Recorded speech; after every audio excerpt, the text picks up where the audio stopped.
Hello and welcome back today, children, to the second part of The Merchant of Venice, Act 4, Scene 1. Okay, so yesterday we finished in the last video in part 1 till the dialogue, that is Antonio's dialogue to Bassanio, where he is asking him not to argue with the Jew, considering this word Jew as something inferior, as an abuse. When you call someone a Jew, that means you are already abusing him. So that is taken in a very inferior sort of a way. Okay, so Antonio said to Bassanio, let's dig in back to that atmosphere of the court and all the drama that is going on over there. Okay, so Antonio is asking not to argue with Bassanio anymore, and he gives 3. I told you, please keep a copy with you. Whenever you are watching the video, keep a copy with you to make notes and then do your research and the workbook RTCs and all the things that are written in the workbook. Okay, do that. Now, first thing, he compared Shylock to, not compared, we can say 3. Let's just list out the 3 things he said that he can do, the impossible things, and could not convince Shylock. So the 3 impossible things that could be done was, first, that is, go on the beach and ask the flood to not rise so high. Okay, so asking the waves of the ocean not to rise too high, that can be done if you ask the waves not to do that. So that is an impossible thing which could be done but not convincing Shylock. Second, go asking the wolf. Okay, so see the reference of animals, it will come again, the reference of the dog, the animal. So all these animal references, metaphors are used by Shylock. Why? Because at that time it was, a technique used by the writers, comparing people to animals, and there are many stories also. One I told you of Pythagoras that we will discuss later. Okay, so remember that also. So second thing, what he said, that you can even do the impossible thing, that is asking the wolf to be remorseful, to be regretful on having killed the lamb of the sheep, the ewe. Okay, the pronunciation, yesterday I wasn't so clear about it, but yeah, it's a sheep. Okay, so asking the wolf to be remorseful on making the lamb bleed by killing him. Okay, and making the sheep sad that his lamb is killed. So he could be questioned and he might be remorseful, but not Shylock. Similarly, the third most important thing, that is going on the top of the mountain and asking the pine trees personified. Okay, so pine trees not to move with the gust of heaven, with the winds, and not to make noise with their leaves while fluttering. So these 3 impossible things could be done, but asking Shylock to have a softer heart, to show pity, to have mercy, that's quite impossible. That is like asking a rock to have feelings. Okay, so this thing he said, and he totally surrendered. And what did he say? That just plainly and briefly, conveniency be there, and let me have my judgment, and let the Jew have his will, have his bond. Okay, now let's move on to this. Bassanio says that for thy 3,000 ducats here is 6. So see the drama going on in the courtroom. So he is offering the money that he took from Portia. Remember, she gave Bassanio the money. So he is offering that apart from those 3,000 ducats, I am now offering you the double of that. So he has doubled the amount and saying, I'm offering you 6,000 ducats. Take it, Shylock. To Shylock he's saying this. So Shylock says that if every ducat in 6,000 ducats were in 6 parts, and every part a ducat, I would not draw them. I would have my bond. So all in all, you just understand the figure 36,000 ducats. Now do the calculation if you want. But yeah, it is said that if you even take, I wouldn't take your offer, Shylock says, I wouldn't take your money even if you were to 6 times 6,000 ducats. 6 times 6,000 ducats, that is 36,000 ducats. I would not have the ducats, I would have my bond. To this Duke interferes the conversation. He says, how shall thou hope for mercy, rendering none? So how can you ask for mercy when you don't give mercy? Why will anyone else show you mercy? So now Shylock is offended. He says, what judgment shall I dread doing no wrong? That why should I be worried when I have done nothing wrong? Why should I be worried? Why would I want mercy of anyone when I have done nothing wrong? To this, he's saying this. Shylock says, and then he continues, and this is also a very important dialogue, and the upcoming dialogue of Portia on mercy, that is also going to be very important. So I told you in the very starting that most of the dialogues, and even a surprise could come, and Gratiano's dialogue, upcoming dialogue, would be asked in the board examination. So don't take any dialogues lightly.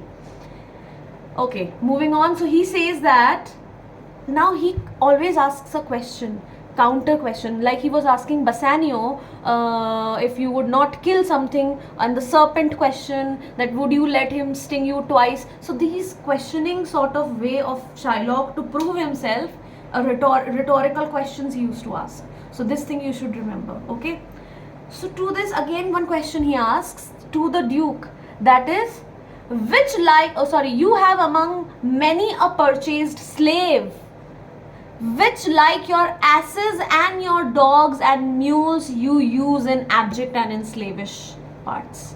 So he is saying that you people have purchased slaves for you, because at that time this was a trend, this was a practice that was done by those time people, rich people of those times, that they used to buy slaves for them. You could just connected with that Angel in Disguise, where these people took the siblings of Maggie. Okay, so this was the method. Okay, so at that time when this play is written 100 years ago approximately, so he says that you have purchased slaves. Okay, and you make them do work like asses, as in donkeys. You make them do work like dogs and mules. Why? And you give the reason why. Because you can do anything with what you have purchased. It is your property now. So you are not answerable, and no one has the right to question you on something that you have bought with money, what you do with that. So you treat them like means dogs and mules and donkeys. And what reason do you give? That we have bought them with money, now we can do anything with them. So shall I say to you, and if I ask you, let them be free, and if I ask you to make them your heirs, marry them to your heirs, to your children, will you marry the slaves, marry your children with those slaves? If I ask you, will you have beds that you sleep on for them also? Will you give them the same food that you eat, the delicious food that you eat? Why do you make them sweat with the burden that you give them? Why? So if you say that you have purchased it and you have the right to do anything, so do I. So do I. That is what he said, that officially I have now the right to take my forfeiture of the bond. Why? Because I have got it officially, I have bought it officially with the 3,000 ducats that I gave him. So see the dialogues which I just explained, that is, you use an abject and in slavish parts because you bought them.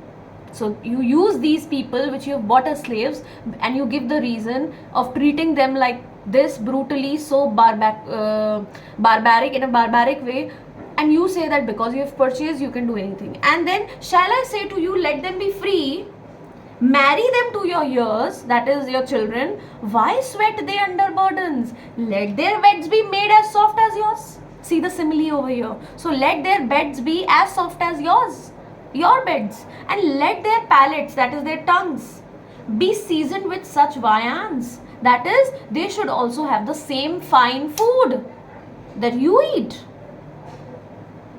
And then he says, you will answer, the slaves are ours.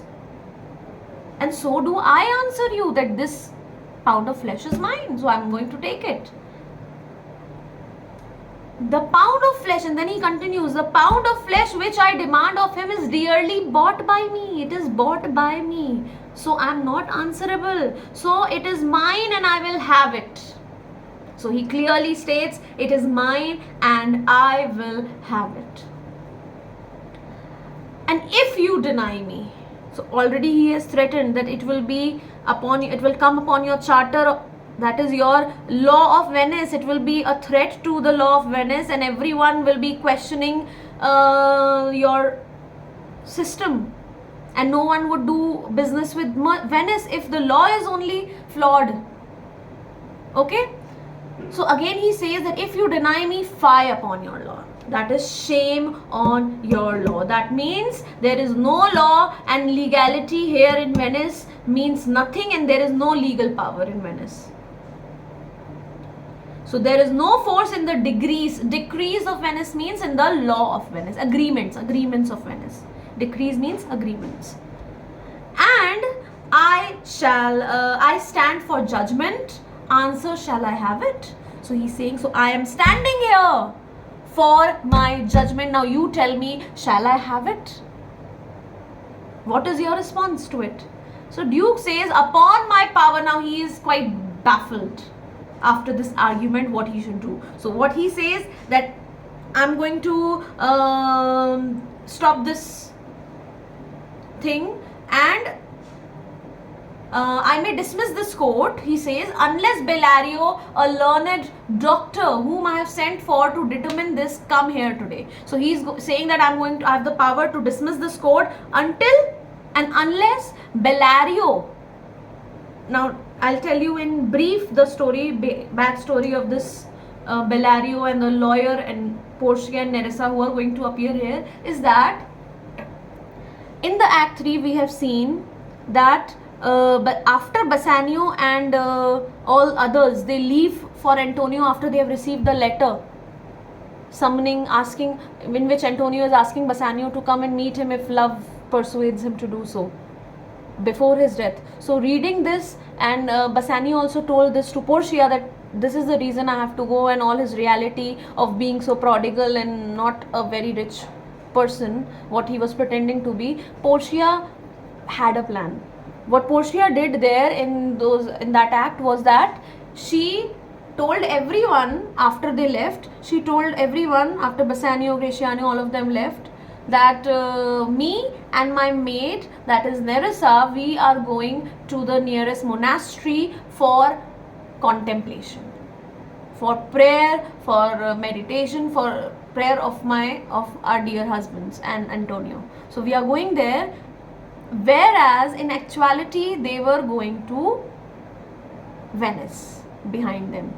And before that, what she has done, she has asked a servant. Now remember this name, it is used as two people in the act, that is Balthazar. Balthazar is the servant of Portia, who took the letter of Portia to the real lawyer, who was a cousin to Portia, who was a relative to Portia, that is Bellario,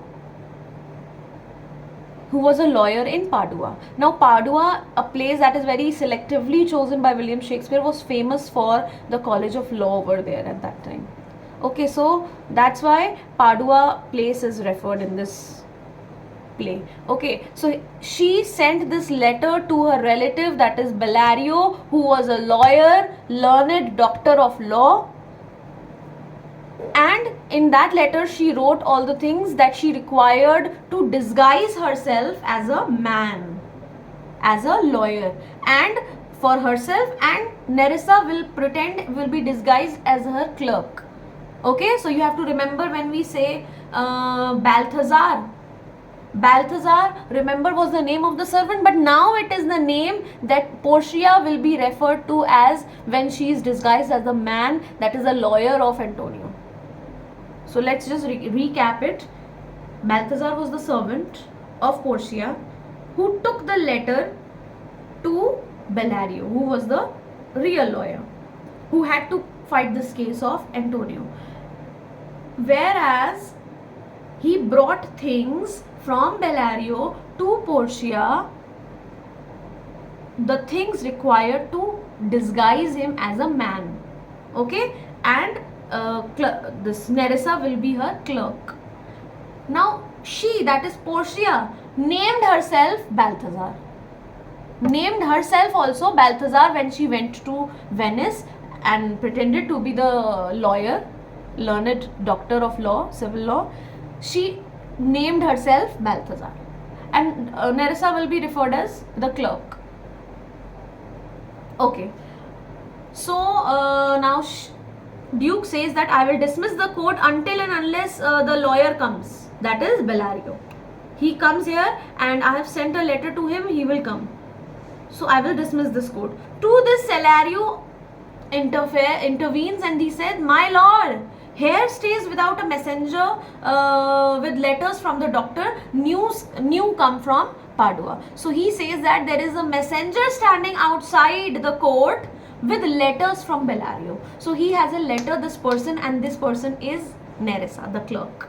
This person whom Salerio is referring to is Nerissa. So he says that there is a messenger outside of Bellario जो चिट्ठी लाया है किसकी, Bellario की. Okay, so he is standing outside and he has come from Padua obviously. So Duke says, bring us the letter and call the messenger. So Bassanio says, good cheer Antonio, what man courage yet. So when he is being called, when Nerissa is being called, I will refer to them as he, that means Portia and Nerissa. Okay, so when the clerk, that is Nerissa, is being called, meanwhile Bassanio talks to Antonio. He says, good cheer Antonio, cheer up Antonio, keep your courage, man, keep your courage. What man courage yet? So he says, keep your courage, don't be so disheartened and hopeless. The Jew shall have my flesh, blood, bones and all, and ere thou shalt lose me, for me one drop of blood. So he says that the Jew will not have your, means even a single drop of your blood, he shall have my blood, my bones, my flesh, everything of me, but not even a single drop of your blood. So Bassanio is saying this to Antonio. So don't be disheartened, don't be worried. So Antonio says, now very important, can't emphasize enough on each dialogue. Yeah, so he's saying that I am a tainted wether of the flock. Tainted means here, tainted wether of the flock means I am the sick sheep of the flock, which is meant to be slaughtered. The right thing to do is for it to get slaughtered, to be killed, because it is the sheep and good for nothing, useless. So I am the tainted wether of the flock, means I am the sick sheep of the flock. Quite a tongue twister. Sick sheep of the flock. So meat is for death, who is meant for slaughtering, who's going to die anyways. Then second reference, please remember these metaphors, please note down. First he compares himself, again I said, reference of animals to humans is done a lot in this scene especially. So earlier Antonio has called him a cutthroat dog, cur.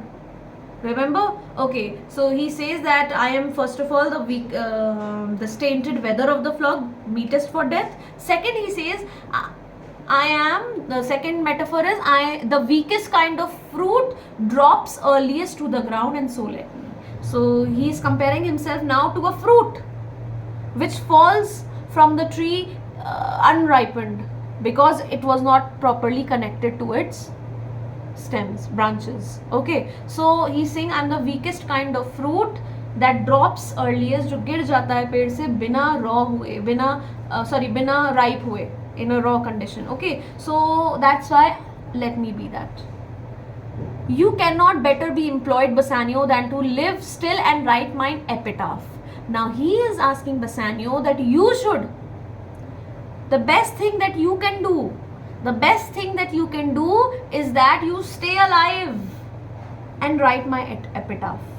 Epitaph, now what is epitaph? You must have seen in Christians that they don't cremate them, they bury them. Okay, so in the grave there is a tombstone. There is a tombstone on which it is written the name, the year of birth and death, and there is a phrase or a group of words in memory of that person. Okay, and that is called epitaph. That phrase, that quote, or whatever those words are in memory of that person, dead person, is the epitaph. Okay, so he's saying that you stay alive to write my epitaph. Now, when he says this, when this dialogue between Antonio and Bassanio is there, while a person has gone to call the messenger, Salerio, that is, now Nerissa, after this conversation, she enters and she is dressed as the clerk. Yes, disguised as a clerk. Now, Duke says, came you from Padua, from Bellario? So he is asking that you have come from Bellario, from Padua. Has he sent his greetings, your grace? So he says, now Nerissa, have you come from Padua, from Bellario? Duke asks, to which Nerissa says, from both, my lord. Bellario greets your grace. And by saying this, she hands over a letter of Bellario to the Duke. So she says, yes, my lord, I have come from Padua and Bellario sends you greetings, your grace. And she hands over the letter.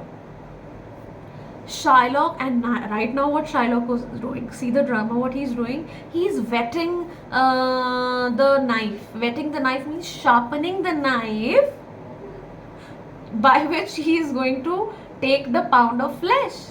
So what he is doing, meanwhile this conversation is going on, he is whetting the knife at the sole of his shoe. S-O-L-E, sole, the bottom of his shoe, he is whetting it, trying to sharpen it. So he's quite hilarious for me, I think.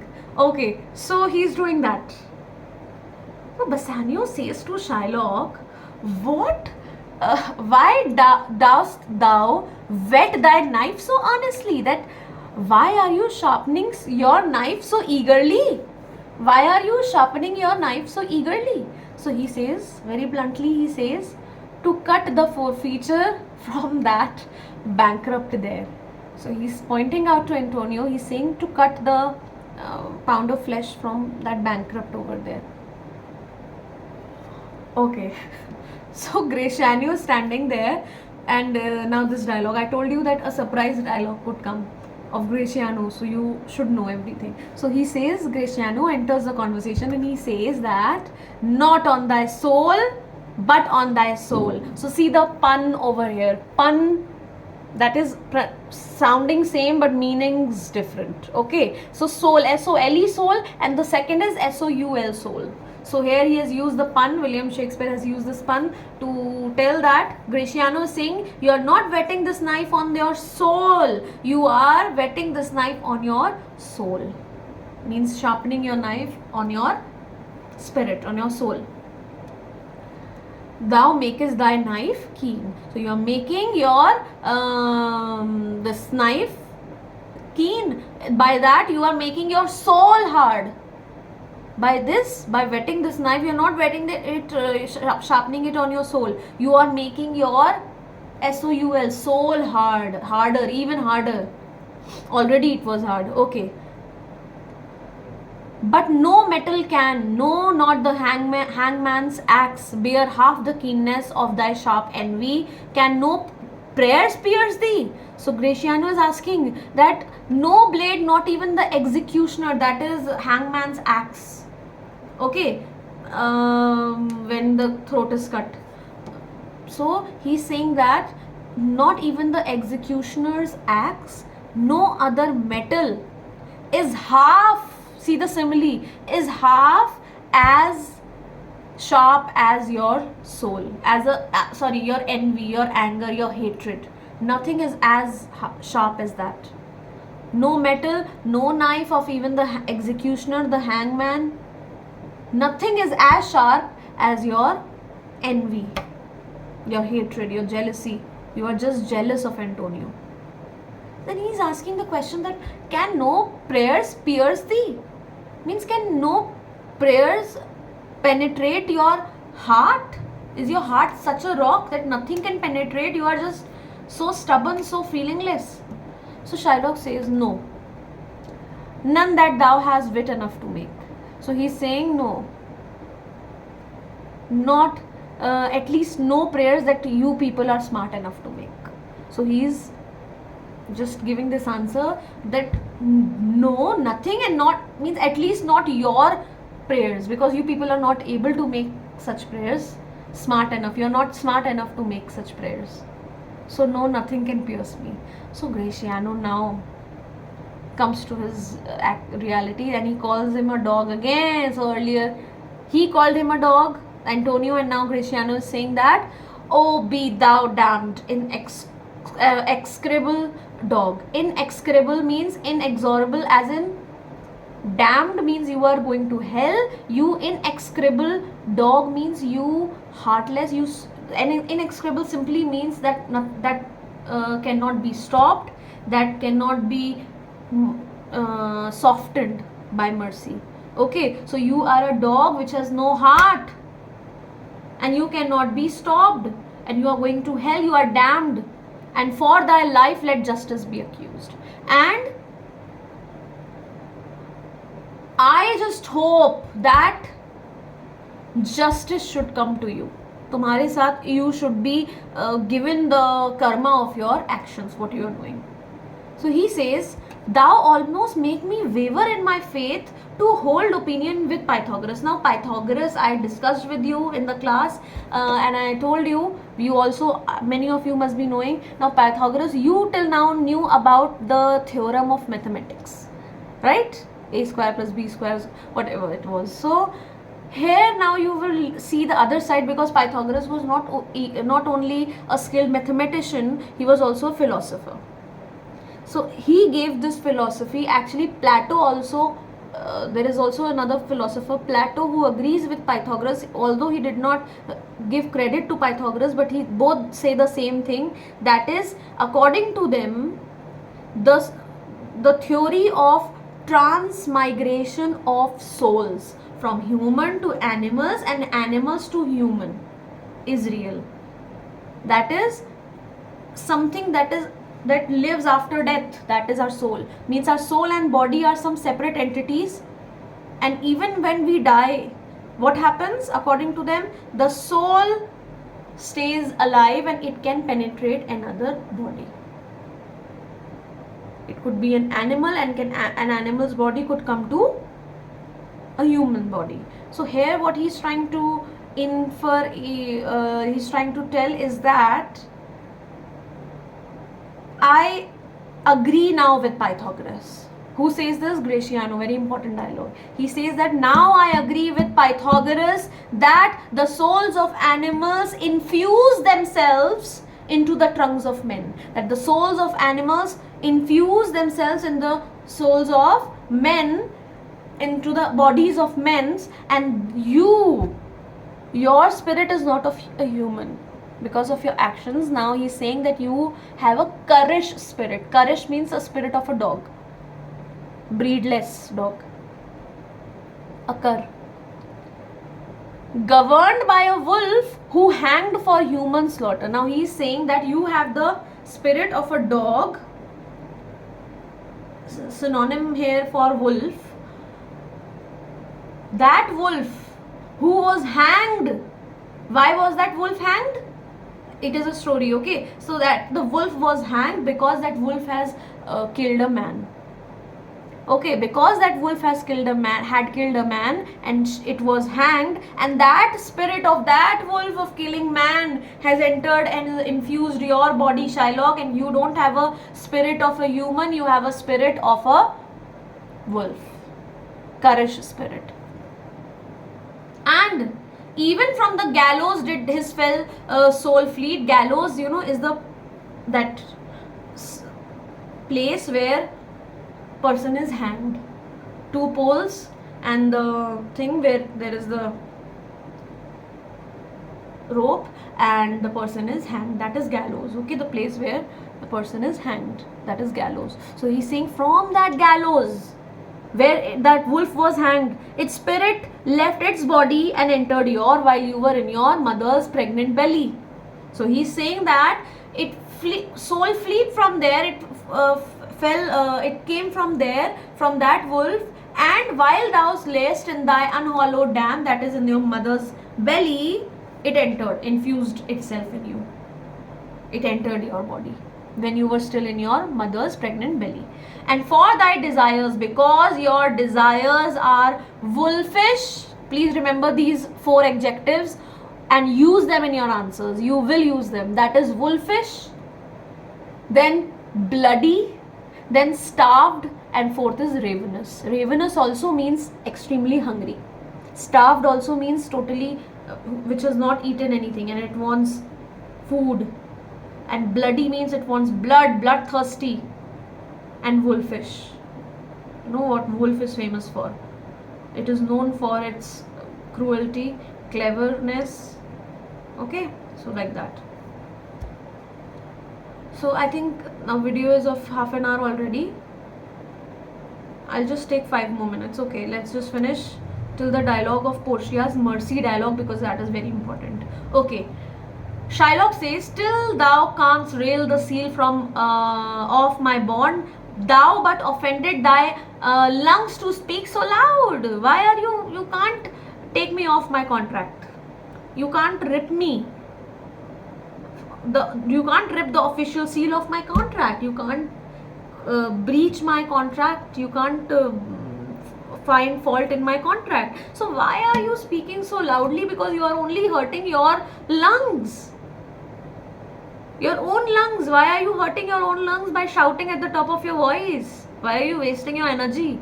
Repair thy wit, good youth, or it will fall to cureless ruin. So he's saying, take care of your mind. Take care of your mind, young man. He's talking to Graciano that take care of your mind. Why are you hurting yourself? Or it will fall apart. Take care of your mind, young man, otherwise it will fall apart with time. And I support the law. I stand here for law. So this was the simple answer to all the shouting that Graciano has done. Duke, this letter from Bellario doth commend a young and learned doctor to our court. Where is he? So he's saying that this letter from Bellario tells us that there is a young, well-educated doctor of law coming to our court. Where is this man? To this Nerissa, that is disguised as a clerk, she says that he attended here hard by to know your answer, whether you'll admit him. So he's waiting nearby to ask for your permission if you are willing to admit him into the court. He's waiting. So Duke, with all my heart, 3 or 4 of you, please go and give him courtesies. Conduct to this place. Please bring him. 3 or 4 of you, please go and very nicely bring him here with all due respect, with all the courtesies. Meantime, the court shall hear Bellario's letter. So he's saying that meanwhile he comes and you bring them, I will read out Bellario's letter, and there it is written, your grace shall understand that at the receipt of your letter I am very sick. So he's written, Bellario has written that your grace, please understand that I am not well at this point of time. I'm sick, and in loving visitation was with me a young doctor of Rome. So remember, for MCQ, it is said that Portia was a doctor from Rome. Okay, so he's there with me, and it happened that this young lawyer from Rome was here visiting me when I was sick, and his name is Balthazar, and I told him everything about the controversy, and he's well acquainted with all the controversy between the Jew and Antonio. Again, not Shylock and Antonio, between the Jew and Antonio, the merchant. We turned over many books. Means we have read together many books related to that, and he knows my opinion on this, and he is well aware, and he is enriched with his own intelligence also. He is very smart. So he is enriched with his own intelligence. He is well enriched with my opinion on this matter, and the greatness whereof I cannot enough commend. Means I cannot tell enough how highly I think of him. So he's a very great, don't go on his age. He's young, but still he's very, very competent lawyer. He's a competent lawyer. And I beg you, don't let his young age make you underestimate his competency. I beseech you, let his lack of years, means let not his young age be no impediment to him. Let him lack a reverent estimation. For I never knew such a young body with such so old ahead. Please use this phrase. Use this phrase immediately in your answers. Note it down. That is, I never knew so young a body with so old ahead. With old means wisdom. Okay, so by saying that old ahead means such wise and intelligent person. I've not known that someone at such young age is so intelligent. So I have him to your gracious acceptance. I want you to welcome him with all your graciousness, and whose trial shall better publish his commendation. And you will see how worthy my recommendation means he is. How worthy he is of my recommendation. You will see how he takes the whole controversy, the case. So now enters Portia as Balthazar, disguised as the lawyer. Here I will stop, and from here we shall continue. Actually, just one more line of Duke is left. Okay, you hear the learned Bellario what he writes, and here I take it to this doctor. Come, give me your hand. So he welcomes Balthazar, that is Portia, and I assume this is the lawyer coming now. And give me your hand, old Bellario. You have come from Bellario, right? So he shakes hands with Balthazar, that is Portia, and he asks him that you have come from old Bellario, right? So now we'll start from Portia's dialogue in the next scene. Okay, take care, and do give me your problems and whatever your queries are, and I hope you are doing well. Take care.